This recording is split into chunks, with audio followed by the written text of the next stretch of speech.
As a young person, have you ever wondered why, after doing everything right, gone to school, landed that dream job you thought would be the solution to all your problems, and have really worked hard on that job, yet you still find yourself struggling financially? If you have ever asked yourself this question, trust me, you are not alone. This is the reality for so many people, and it is disappointing, right? But here is the thing. The problem isn't just the job or your hard work. The problem is the hidden habits we pick up along the way that quietly keep us stuck. So today, I'm going to share with you 6 common middle class habits that is keeping you broke without you even realizing it. Now, for the first middle class habit, have you ever noticed that for most people, whatever their friend does, they also want to do, without considering if it is a good fit in their personal life at the moment? And that is middle class habit number 1, keeping you poor, trying to be like everyone else. You have probably never considered this before, but it is quite easy to be like everyone else. It's easy to do what everyone else is doing. But the problem is, if you do what is easy, your life will be hard. But if you do what is hard, instead of buying a car because your friends bought, you take the buses and invest that money into something that will generate you more income, your life will be easy in the near future. Yes, it's hard to have this level of self-control, but that's how you can get ahead of others. And that's the only way you can climb to the top of the wealth pyramid. As you can see in the wealth pyramid, it's the bottom that is overcrowded. Only a few people are able to climb to the top. So if you want to break free, you would have to do different from what everyone else is doing. And that brings us perfectly into middle class habit number 2, which is relying solely on one income source. Research shows that an average millionaire has multiple streams of income, which helps them achieve their financial goals much faster. Think of it as trying to fill up a water tank with just one small pipe. It's going to take forever. Same as your financial goal, but if you connect multiple pipes with different sizes, the tank fills up much faster. It's pretty straightforward. To break free from financial struggle and climb up the wealth pyramid, you must free yourself from single stream of income mindset. However, many people hesitate because they feel that managing one income source, which is their job, is already overwhelming, let alone adding more income streams. I get it, but really that is not the case.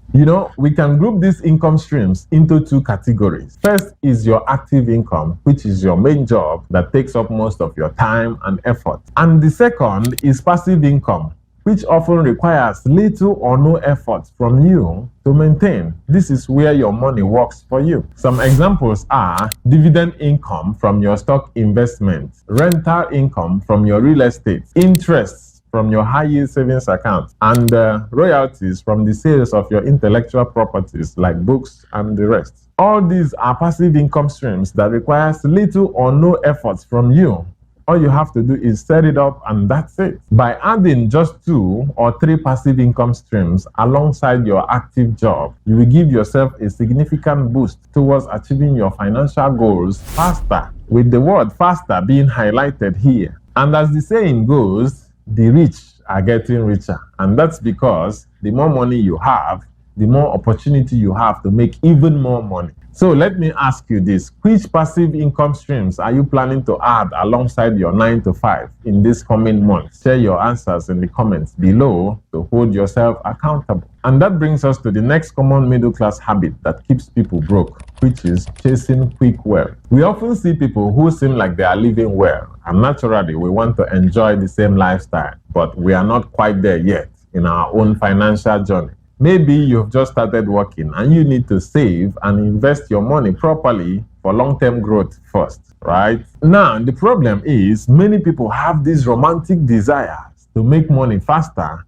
which leads them to invest in risky schemes that promise huge returns. You've probably come across one of these yourself. There are so many floating around, and if you think that no smart person will fall for that, well, think again. Those romantic desire for fast wealth often shut down people's reasoning, and all they can think about is potential profit, not the risk. For example, you will hear something like, deposit $2,000 and in 30 days, we will pay you back $3,000. Now, that is 50% profit in 1 month. What most people do is they immediately calculate how many times they need to deposit in order to make $20,000, completely overlooking the key question here, which is how safe is your $2,000 in the first place? Will you ever get it back? The first sound principle of investing is securing your principal. If your money isn't safe, you are not investing. You are just gifting your hard-earned money away.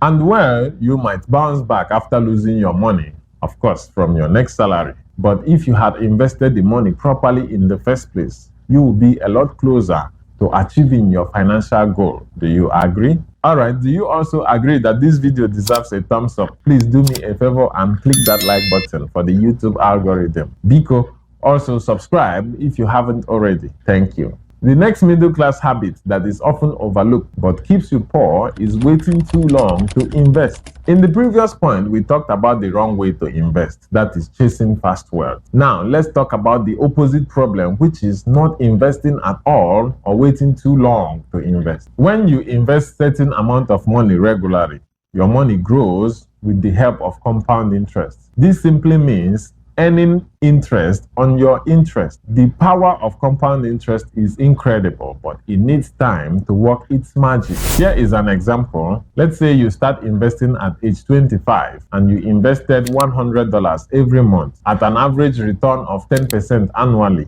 By the time you are 60, you would have accumulated $382,000. Remember, this is just by investing as little as $100 a month. Now, if you wait until age 35 to start and invest the same amount and at the same 10% market return annually, you would have only about $133,000 by the time you turn 60. I know the difference, right? Starting 10 years earlier gave your money enough time it needed to grow over the years. There is always going to be a reason why you are not investing. Maybe because you are scared, you don't know where to start, or maybe because you don't have enough money or you don't have enough time. Yes, probably those are good reasons. But all I know is the longer you wait to start, the more potential gains you are losing. And that leads us to the next dangerous middle class habit, which is spending more as your income increases. So here is what I mean. A few days ago, a friend paid back some money that he owed me, and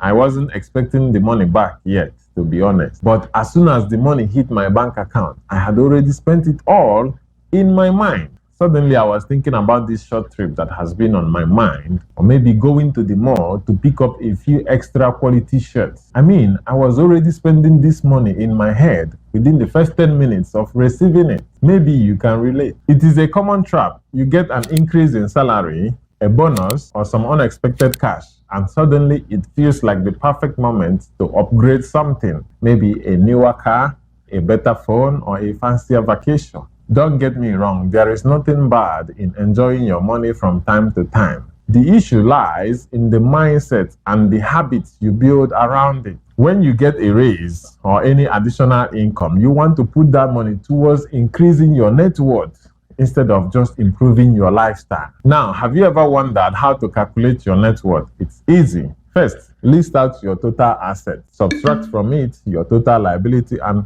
voila. Whatever remains, that's your total net worth. For some of you, your net worth might be in the negative right now, but that's okay. Awareness is the first step. Now that you know, the next step is figuring out the things that will increase your net worth and put your extra cash towards those. It's all about shifting away from trying to look rich and focusing on building real wealth over time. That's how you move up on the wealth pyramid instead of getting stuck on the bottom playing the status game. Moving on to the middle class habit number 6, that is even more deadlier than the ones we have mentioned previously, which is accumulating bad debts using credit card. Making payments with credit cards takes just lifting 2 fingers, and it doesn't feel like you are spending money, at least not immediately. That's why many people purchase unimportant things impulsively, especially when they can split the payment into several months. It's tempting to buy the new iPhone, that original Jordans, or even fund a vacation with your credit card because it seems manageable in the short term. However, those little bits of payments here and there adds up to a huge amount of bad debt that doesn't add any value to your net worth and doesn't generate any income. All the wealthy people I know avoid this trap of using credit cards to pay for unnecessary purchases. In most cases, they paid cash. Why? Because when you are handing over your physical cash, you are more likely to reconsider whether you really need that item. It forces you to be mindful of your spending rather than just a swipe of a card. So before you put another expense on your credit card simply because you can spread out the payment, think twice, because those installments plus interest can severely impact your ability to save money and achieve your financial goals. Now, another common habit that keeps you stuck in the middle class longer than necessary is not having any financial backups in case of an emergency. And to learn more why it is crucial, check out this video right here and I will see you there.